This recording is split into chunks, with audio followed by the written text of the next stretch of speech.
Howdy, BHRCers. You can find every episode of Why People on Apple Podcasts, Spotify, YouTube, or wherever else you get your favorite podcast content. On this Why People episode, episode 1, we have Jay Schaufeld, the Chief People Officer of Acoustic. We'll talk about Jay's background, we'll talk about his journey, and we'll talk about what he thinks is next. So let's do it. All right, welcome everyone to Why People, our first episode. Why People is a BHRC production. The Boston HR Council is the largest HR and people executive community in the world. Yeah, you heard it here, the largest executive community in the world. And we're thrilled to be joined by Jay Schaufeld, the Chief People Officer at Acoustic, also joined by BHRC co-founder and co-host of Why People, Paul Roberts. Before we get over to Jay, Paul, why don't you say hello? Hello, everyone. Sean, I got to say, on that intro song, you crushed that violin, man. Well done. Thank you very much. For those listening at home, we are on Spotify, Apple Podcasts, but we also have video on YouTube. So that was Paul's way of really kind of setting the audio viewers up for some fun here. So Paul, thanks for joining us, and Jay, we're excited to have you here, pal. So before we get into a great conversation about kind of what brought you to the people space, thanks for joining us. Well, hey, thanks, guys. I appreciate it. And I'm honored and humbled to be the first. I guess we can only go up from here. But really, you know, what most listeners are curious about, Sean, I have to be honest, is how you come up with the theme music or the intro music. I mean, we just kind of need to know, how'd you come up with that one? Yeah, well, Paul does a lot of different things during the day. And one of the things he does is send me thousands of Spotify and music links. And what do you think about that? I only click on a few of them. I'm admittedly not a music guy, but this is all Paul is my answer, Jay. So thanks for the nod. I knew one of the lyrics in that song is like, "Shut up and dance with me." I wasn't sure if there was something between you and Paul there about. Yeah, we're always dancing together. But thanks for the nod. That describes 90% of my parenting right there. Well, Jay, for those of the folks that don't know you, and then our listeners, you're a pretty well thought of person in the HR and people function, specific to the software and SaaS space. So before we dive all the way into kind of how you got there, what your background is, and learn some of the really fun things that make you tick, do you mind just telling us a little bit about that space just in general? So those folks who don't know necessarily what Acoustic is or what that industry looks like might have a better way to situate you as they listen here. Yeah, sure. Let me give it a try. So first of all, the company I'm currently with is called Acoustic. We are in the marketing technology space. It's a huge space. I think our total addressable market is something like $35 billion.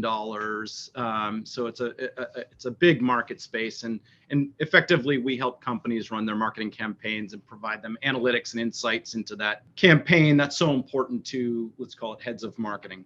More broadly, your question about enterprise software and SaaS in particular, where I've spent the last number of years is, I mean, we all know the applications in the HR space, whether it's Workday or other applications that are, sort of cloud-based solutions that you pay subscription on. And I think we're seeing sort of more and more companies, more and more offerings in our space that are SaaS type organizations that we rely on every single day. So these are categorized as, sort of products that are sold to everything from the top, large institutions to small, more nimble organizations. And so it's oftentimes, a complicated, lengthy sales cycle, which is important to how you sort of predict and run your business. But obviously very solution oriented, and we wrap services around that as well. So these are complex businesses, but it's where I've been the last few years. And Jay, we'll cover this when we talk a little bit more about your journey, kind of, all the way into the HR and people executive space. But here's something I'm curious about, right? When did it turn into SaaS? Like you've been on that journey, right? Like it was not SaaS at one point, and now it is SaaS. So like, when was that inflection point, I guess? Yeah, I think there's probably 2 points. First is when everyone started moving to cloud from on-prem, right? So it used to be many years ago, you'd buy a software package and you'd loaded onto your servers and you hosted it, right? And then the shift to cloud-based, I think, was a major catalyst. This as a service, obviously we all are familiar with service-based organizations, but when you started purchasing software as a service, let's call it a subscription-based, a per user basis, is where a lot of this changed. And I think the catalyst for it is selling value, right? You're selling value as a service, you're selling software as a service, and that's ultimately what the pivot or the inflection point was, I think, for the move to SaaS. Interesting. And I'm excited. Again, I didn't want to date you at all, Jay, right? But I'm excited to kind of hear when we talk about, kind of the broad spectrum of your journey, kind of how that looked and felt. So all right, Jay. So here's what we're gonna do. Here's what I think the viewership and the audience is interested in. We're interested in how you got involved in the work that you do right now. So if you don't mind, take us all the way back, as a youngster. Tell us a little bit about, your family life growing up, what the influences were, and we'd love to kind of, start there. Sure, happy to. So first of all, I had a great upbringing. I was a product of I guess I was born in the 70s. I consider myself a product of the 80s, right? Great time to grow up. I have two children now, two daughters now, and I actually kind of feel badly that they didn't have the experience that my generation had. We didn't have tech, we didn't have cell phones, we didn't have all of that, and it was kind of a pretty it was a great time to grow up. I grew up in Massachusetts, still reside in Massachusetts. My father was an entrepreneur, started a couple of companies, was also a professor of entrepreneurship, and my mom was a school teacher. And so I think about that sort of foundation, right? And I think about HR being informed by that, right? Having someone who's very business oriented and working in early stage and growth stage companies, as well as a sort of an academic that, and my mom, who was an early childhood teacher and special education teacher who really cared for children and had real empathy about her in the way that she was. So I would, probably important to say that was a basis of the foundation for, who I am and what I do. I myself was not a student. I was much more interested in other things. And, I think that sort of carried me all the way through my formal education, even into college, where, I realized that I was sort of much more interested in topics about people, and that guided me towards a major in sociology and a minor in business administration. And I remember when I graduated, my dad said to me, "What are you going to do with a sociology degree?" And I said, "I have absolutely no clue." But what I did is I followed my passion and my interest, which was all about how groups are formed, how groups operate. And as I look back again, I think, that makes perfect sense for somebody who has an interest or a career in how, human organisms work and how people sort of come together and work together. And that's kind of how I sort of started in HR. I did have an internship opportunity one summer, and this was really the foundation for my HR beginnings. I remember working in HR and seeing the head of HR at the time walking around the office, talking to every employee, regardless of his or her level in the organization, function in the organization. And I even remember they were planning this like amazing summer company party. And I'm like, what a great career. You just walk around and talk to everybody and you plan parties. This is going to be perfect. And I think that's what sort of piqued my interest in no wonder why you're such a great BHRC member. That's essentially what we do. Just throw parties. Yeah, exactly right. So I Sean, I think that was as I reflect, I think that was really the sort of the beginning, right? Or the foundation of my curiosity in this particular field.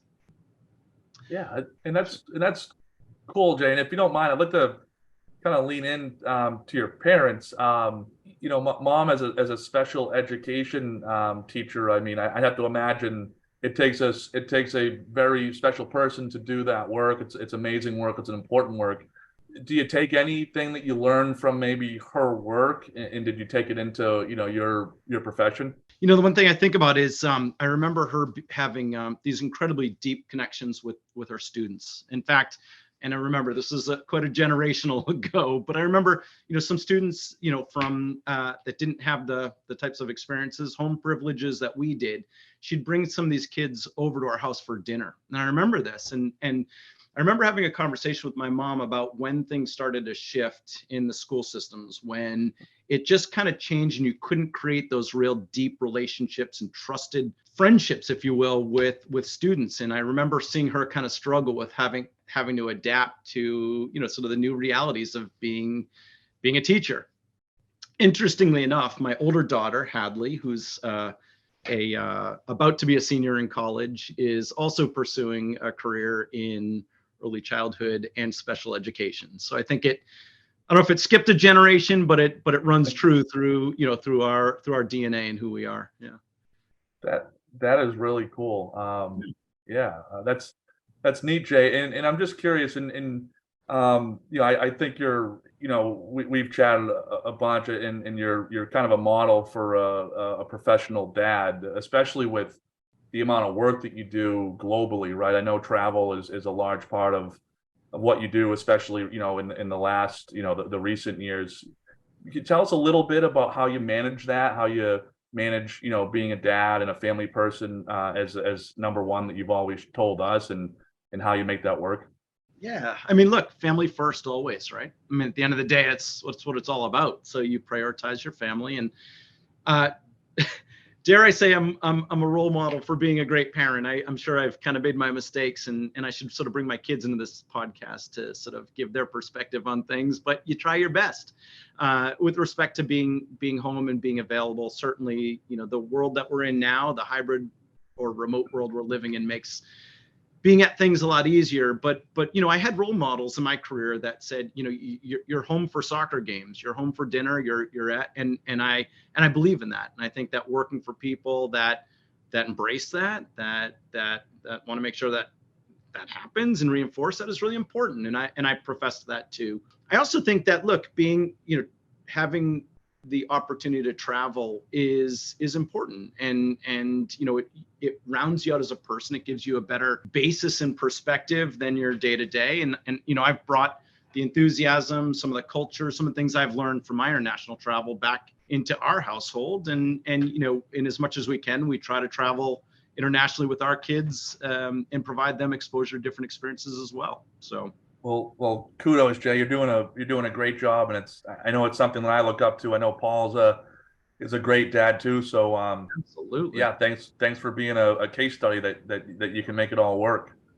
All right, well, Jay, thanks for kind of setting us up with your background. And before we dive all the way into kind of your early career and your start in HR and people, you got to let us know. Was there a time, right, in college or maybe, just thereafter, did you look at anything else? Did you pursue anything else? Was there another area of livelihood that you thought about and just didn't go down that path for whatever reason?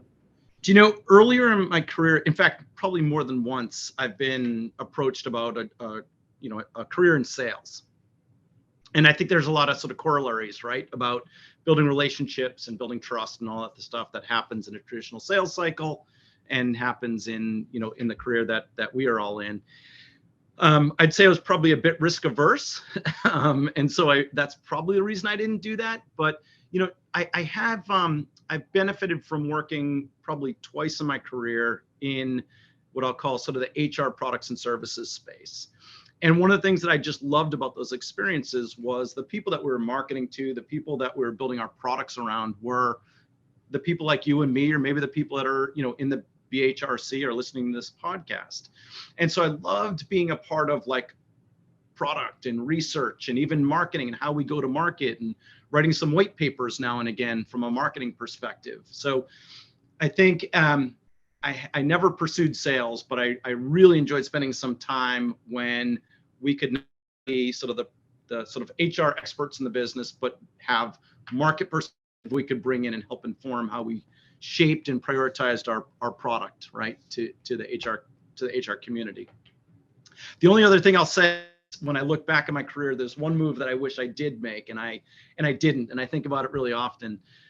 Growing up, I was a big skier and snowboarder, and still am. But very early in my career, I was actually at my first job out of school. And after a few years in, I had an opportunity to join Burton Snowboards. And at the time, I mean, Burton was like the mecca for me. And so I went to Burlington, Vermont, interviewed with the team, interviewed with Jake Burton, ended up getting the job. And then we had just been married. My wife and I went up and rented a house and did all that, accepted the job. And then something happened. I think I was just too afraid to tell my first boss, my mentor, that I was going to be leaving the organization. And, it's always hard to do, but certainly your first job, it's probably hardest. And so I had to tell my to-be manager at Burton that I was going to need a little bit more time. I don't remember exactly what happened, but I think I came up with some excuse, like it was a really busy time at work, needed a few more weeks maybe to figure things out. And she said something like, boy, if you can't meet your commitments, then we're going to have a tough time working together. And so I said respectfully, well, then I guess, yeah, I'm probably not going to come to Burton Snowboards. Over my shoulder right here, actually, is, I don't know if you can see it, this won't work on audio, but is a letter from Mary Lee, the HR manager at Burton Snowboards, dated 1997. So I am going to date myself here. Wishing me well in my HR career and hoping to see me on the slopes one day. The reason I have that framed and have brought it to every office I've ever worked in is as a reminder to take risks in your career and get out of your comfort zone and go do. And while I'd say my career worked out fairly well so far, I wonder where it would be if I was working for Burton Snowboards for the last 30 or so years. Wow. Go ahead, Paul. I'm a big Burton fan. I actually was fortunate enough to attend the Celebration of Life just 2 years ago, I think, at the base of Mount Mansfield, which leads me to my next question. Do you have a favorite mountain in New England real quick that you personally like? So we've had a place for years at Waterville Valley in New Hampshire, about 2 hours from here. I sort of grew up going there as well.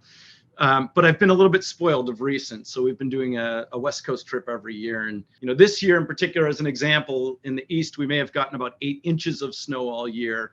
Midwest and West, I think 800 inches of snow at some mountains in Utah and Colorado. So my favorites are becoming a little bit more spoiled, a little bit more Midwest where there's some proper snow. Yeah. Well, I have tons of snow puns, Sean, that I'll try to avoid. So I'll let you continue with your next line of questioning. Okay, we'll look to plow through here. Well Pretty done, good, right, Paul? Pretty good. Oh my gosh, that was well. This snowball effect will keep going. It's just a flurry of puns. It's All right. Well, we don't want to stop here, Jay. Paul will literally stay here for the rest of the podcast. So we'll keep going. Well, that's really cool, Jay. Well, I love kind of that thought process of not being afraid to at least go down a path, right? Was that another snow pun path? I think it was actually. Well done. To at least explore, right? So kudos to you, and we'll kind of roll into the next part of the conversation here, right? So you talked about an internship, and it kind of accelerated you into thinking about what was next. Tell us a little bit about your early career, and I guess I think the audience would be most interested in when you started. At what point did you look around and say, "Geez, I'd like to maybe move up into a role that is going to be more of a leadership role or more report to driven"? So my first job out of school was at actually a manufacturing company. And I don't think at the time I appreciated the learning opportunities for a young and impressionable HR person. I recall at our manufacturing plant in Massachusetts, we had 14 languages spoken, multiple generations that cultures, people from countries that were had lineage of just hatred or enemies, if you will, and they were having to work together on this production floor making these products. So you talk about collaboration, teamwork, and communication, how important that was. And I can even remember transitioning to a 401k plan at this company. And you think about these people who are just culturally aren't savers, maybe not in the US, and we're talking about retirement, and we're having to convert this marketing material into 14 different languages. And I just remember thinking, well, first of all, at the time, I don't know if I appreciated enough just the the root of like, we're talking about getting people to work together and collaborate, and employee relations issues that are just so deep culturally. And simply said, it was an awesome learning experience. I do remember you asked the question about wanting to move up in your career hierarchically. At that organization, I worked for a fantastic mentor, someone whom I still respect to this day. I do remember moving into a management role. So I was a HR manager, I think, when I left this company after a few years. And I remember managing people that were much further along in their careers than me. They were older than me. And I remember that, and I still see people today transition from peer to manager or individual contributor to people manager. And I just remember how early in my career uncomfortable that was. And then I realized, if I'm just authentic and I do the right thing, and that's going to serve me well, as opposed to trying to pose to be something that I'm not yet in my career. And so those are some sort of early lessons, Sean, that I remember from that experience. I do remember being eager to move on. I was eager to move into high tech, from what you might say is low tech. And so after spending the first 4 or 5 years of my career at that organization, I did move on. Yeah, well, and Jay, if you don't mind, I'd love to kind of press in there a little bit. You said, you felt a little uncomfortable in that first manager role, right, relative to peer moving into some type of supervisor position.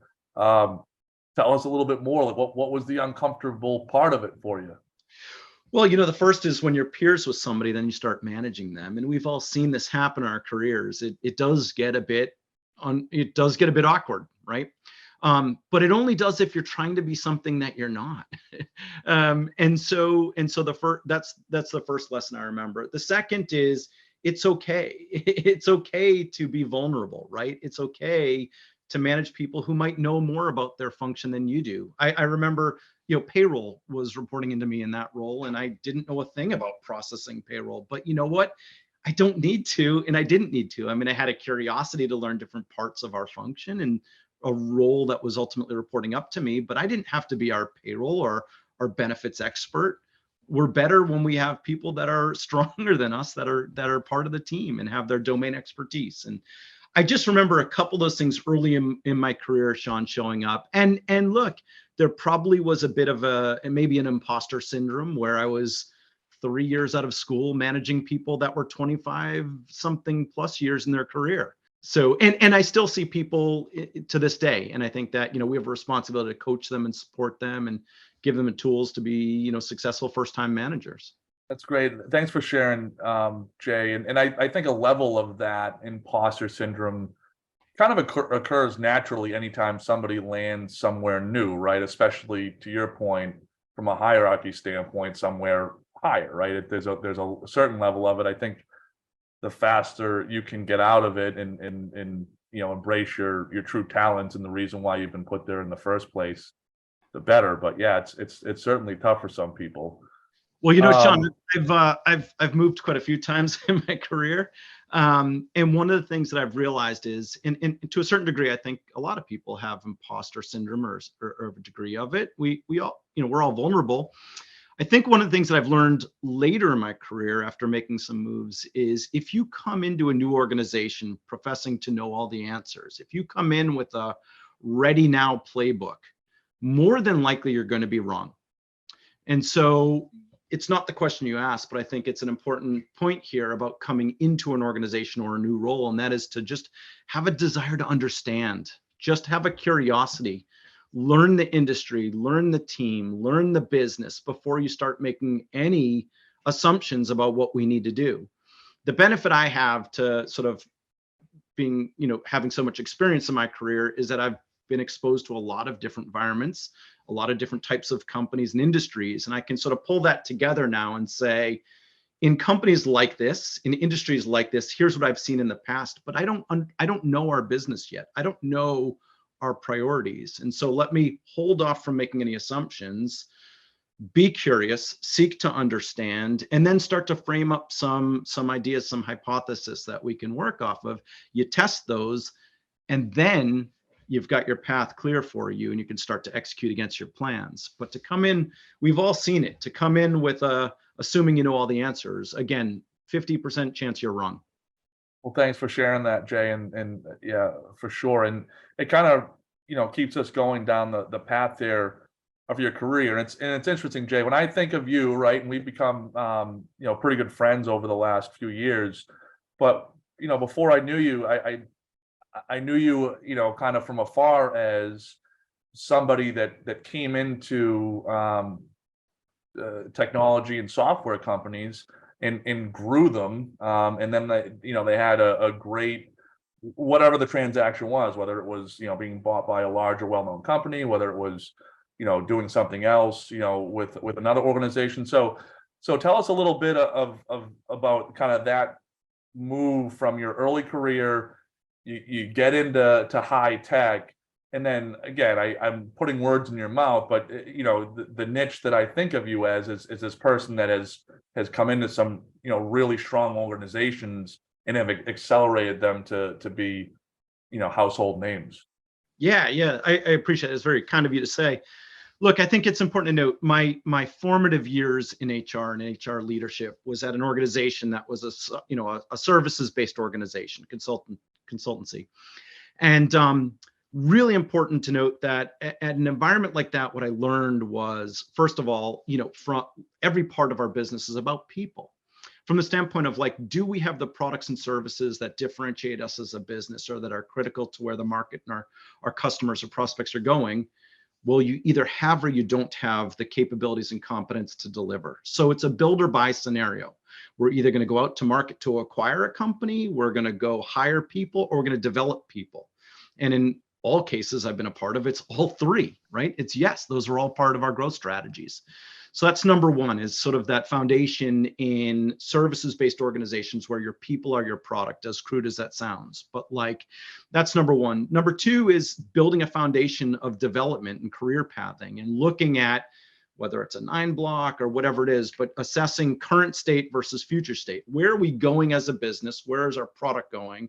And do we have the readiness to deliver? And when you're in a services organization, there's a direct line. It's people to capability. And so that was a real foundation. And I spent about 9 years of my career at that point. I think it had been probably more than half of my career in that environment, and was very proud of growing that business, which ultimately sold to another organization. To your point, I've been around a number of organizations, majority of which, as we talked about earlier, are enterprise software and SaaS businesses, but I'd categorize them as mid-tier companies.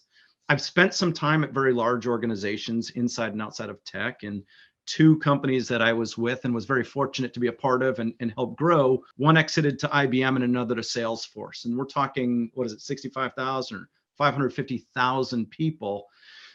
So I've seen what really large looks like. And from that experience, what best in class looks like. These organizations have definitively the best talent management programs and infrastructure around talent and all of those important things.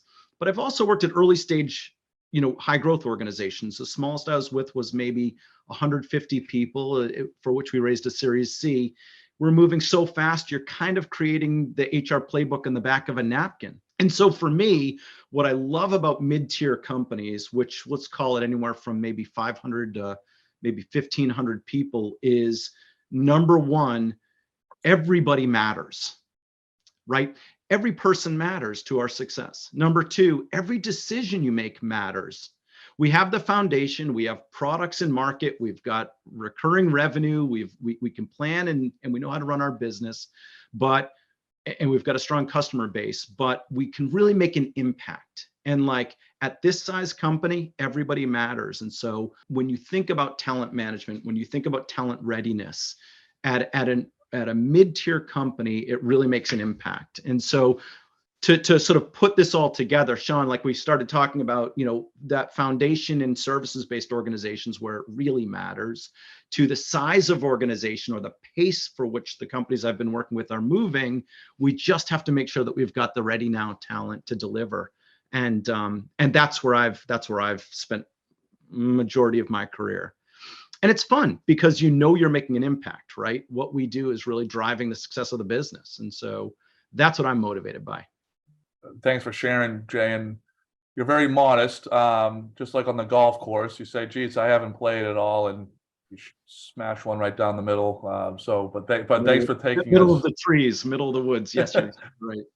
But thanks for taking us on that journey. And I guess, before we talk about the future and kind of what you think the future of people in HR holds, and maybe some advice for some of our BHRCers that are earlier on in their executive journey, give us a little update about right now, what's going on, what you're thinking about, what you're working on. So we're in an interesting time. Look, if I think about the last few years, and a lot of our, sort of BHRC sessions were focused early on during the pandemic about employee safety or remote work, or maybe even return to work. It's interesting to watch what's happening. I've been in my career long enough to have seen multiple cycles, right? We're in a cycle now, and we're coming out of one where we were very employee centric or maybe candidate centric, right? And I think that you're seeing some indicators, whether it's in the tech world, some of the layoffs that have unfortunately happened of recent, but where you're starting to see indicators that we're moving more towards an employer-centric or employer-driven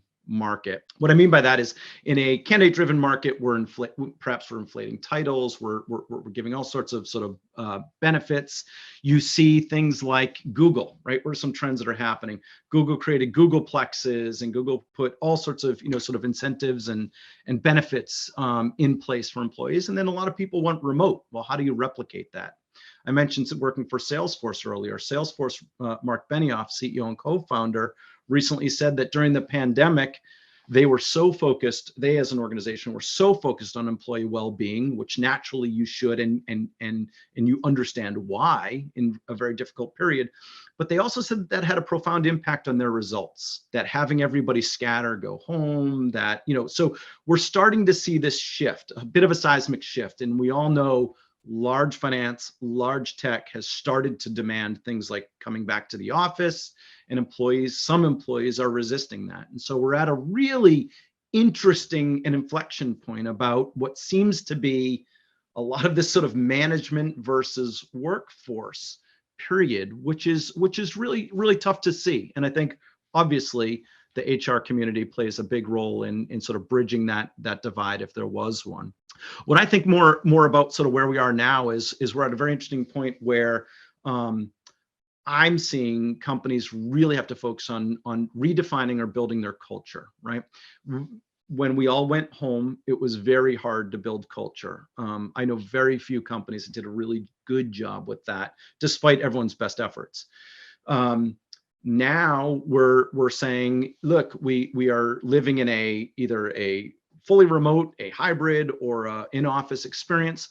What does that mean? What does that mean to different people? And how do you provide similar career opportunities, engagement opportunities for people in different places and in different sort of working patterns, if you will? And so that's the first. We're still shaking off the pandemic, right? As far as like, what does that mean to work? We saw a lot of employee loyalty go out the window, right? When it was Zoom call to Zoom call.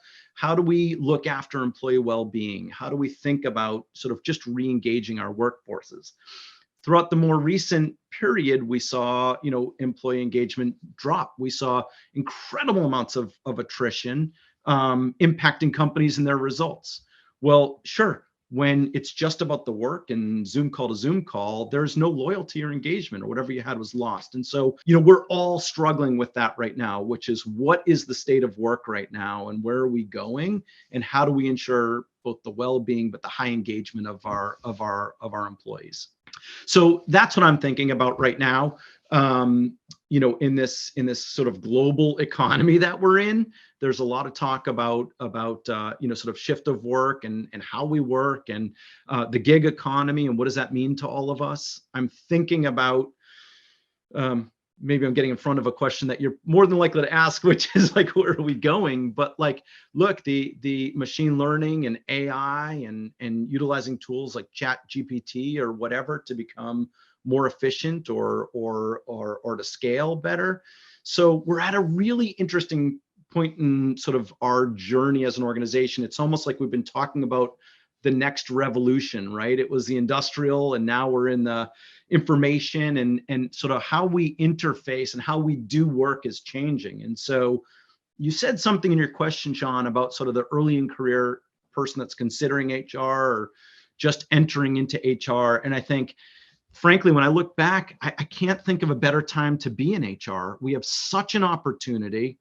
This is so important that we be sort of having these really strategic, thoughtful conversations with our leadership teams and our employees about where we're going as a, let's call it as an organization, and who we want to be as a company, because the pace of change is like it's never been in the past, factually. So things are moving very fast. Experiences are changing, and you know, we're trying to be in the middle or drive a lot of that conversation.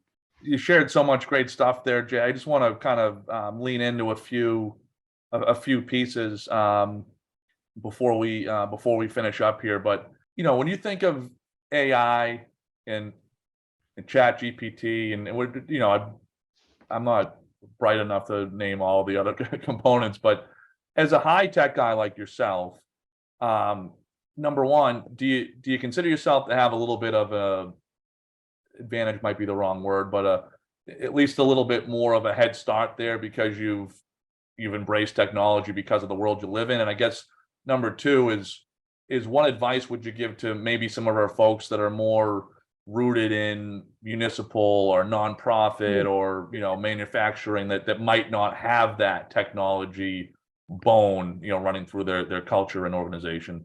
Yeah, it's such a great question. So I guess if you sort of break it down, you'd say, what are we trying to solve, right? Regardless of industry, size of company, sector, what have you. It is, in on this particular topic, how do we scale?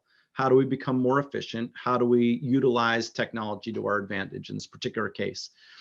Here's actually an interesting story. My organization just recently, within the last few weeks, came out with a policy about using tools like Chat GPT, and the fact that we were concerned about security. Trust and security is one of our core values. We're a data company, and so we're concerned about, you know, our customer information. And so we were concerned that our employees might just be, with good intent, going out to a tool like Chat GPT and doing some research. In doing so, we were very concerned about, you know, could we be putting out some proprietary information or maybe some customer information that we wouldn't want to put out there. And so we took a very conservative approach and said, do not use a tool like Chat GPT. And then with a matter of couple of days since we did that, we started thinking, but wait a minute, another one of our core values is rapid innovation. So I want to tie it back to what you said. Regardless of industry, companies are thinking about how do we stay relevant? How do we do more? And innovation is a core tenet to what we do as a product and as a company. And so we said, why are we limiting ourselves to not using a tool because of fear? And I started thinking about where we started our conversation. Back in the tech world, I remember hearing these conversations about cloud computing. How can we put our information in the cloud? Safety and information security, we have to lock it down and keep it in our servers. Was this 5 years ago, 10 years ago? And now we don't even have those conversations. And so I guess the root of this point in the conversation, John, is like, we have to embrace change. We have to be creative. I don't know a thing about Chat GPT. You know, the first thing I did on Chat GPT was write me a policy about Chat GPT for Chat GPT. Like, I was joking, but we were trying to create a policy. And so the point is, do research, be curious. I mean, that's what I'm doing. And I'm trying to figure out what are the use cases in HR that we as a company would be comfortable, would maintain the integrity of our data, not put us at risk, but be able to leverage and harness the power of some of these incredible tools that would enable us to be more focused on high value activity, where we can use automation or intelligence to help solve some of the more repeatable processes in our functions. And it's happening fast. It's moving really fast. The technology is amazing. And I would just say to anybody out there, regardless of, you know, sort of what you do or where you are, like, we should all be curious about trends like this that are coming into the workforce. It will profoundly change the way work is done. And I think we all know that.